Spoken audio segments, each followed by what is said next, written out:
Každé duchovné povolanie je určitým tajomstvom pre ľudí tohto sveta. Keď človek pocíti toto duchovné volanie, je dôležité a potrebné, aby na neho odpovedal. Ja som tiež vo svojom vnútri pocítil, že Boh ma volá. A keď človek odpovie na to Božie volanie, tak potom nastáva druhá fáza a to je vlastne poslanie.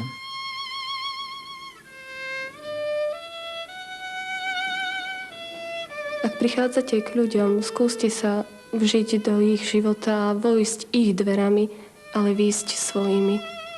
Keď som pred rokom dostávala poslanie do Zborova, vedela som, že mám pracovať nielen s rómskou mládežou, ale aj so všetkými ostatnými deťmi a mládežou. Som tu už 10. rok, obľúbil som si toto prostredie týchto ľudí, ktorí tu nás žijú. Videli sme tu rôzne herne, hudbu, počuli sme spev. To sú také naše prostriedky, ktorými sa snažíme získať osloviť mladých ľudí, ale pokiaľ by tu nebola kaplnka, v tej kaplnke by nebol Ježiš, tak by sa nič z našich výchovných metód nedalo zrealizovať. Ja by som dokázal zhrnúť celú tú našu výchovnú metódu do jednej vety, že je potrebné mať ich rád a byť často s nimi. Sú trošku iní ako my všetci. Iní to neznamená, že sú horší alebo lepší, ale tým, že sú takí spontánnejší, jednoduchší. A začala som k ním chodiť. Rómovia veľmi veľa vycítia. Nechcela som ich ani zmeniť, ani hovoriť, čo majú, čo nemajú robiť. Chcela som s nimi žiť, aby cítili, že ich mám rada a takto nejak vnášať do ich života Božiu lásku.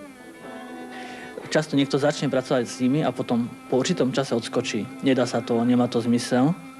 A tu ja hovorím takto, že keď vytrváme my, vytrvajú aj Rómovia. Keď my odskočíme, aj oni odskočia.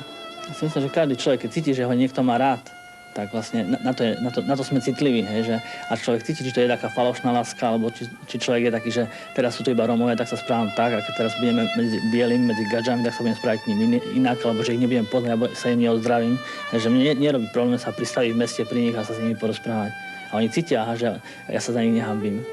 Keď sa im dá dôvera, tak oni si tú dôveru vážia a nechcú ju stratiť a preto držia sa. No. A potom, keď som tak rozmýšľala nad tým, ako by som sa priblížila k Rómom, tak ma napadlo, že sú jednoduchí, že sú veľmi temperamentní, radi spievajú a to, čo spievajú, do toho vdávajú svoj život, tak ma napadlo, že by to bolo možno práve divadlo. Námety som čerpala hlavne zo Svätého písma, ale aj z rozprávok, keď som sa zúčastňovala nejakých stretnutí, kde ma to oslovila nejaká myšlienka a tu som potom postupne nejak rozpracovala. Sú tu takí, ktorí by ma nosili na rukách a sú takí, ktorí by ma zakopali po čiernu zem. Že nie každý je otvorený pre tieto veci a kto nemá rád duchovné veci, kto nemá rád Boha, nemôže mať rád ani mňa.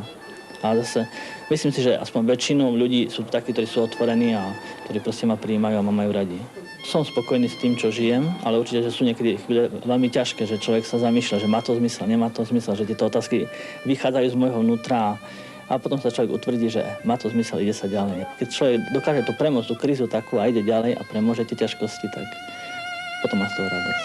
Zistila som, že vďaka tomu, že sa Rómovia vedia veľmi dobre žiť alebo cítiť do úlohy, ktorú stvárňujú a ktorú hrajú, je to jedna z veľmi dobrých foriem katechézy. Každé divadlo, ktoré sme hrali, má tú konečnú myšlienku ako dobro, ktoré sa má vsunúť do života, ktoré im má v tomto živote pomôcť. A tá úloha, ktorú hrajú, im v tom naozaj pomáha.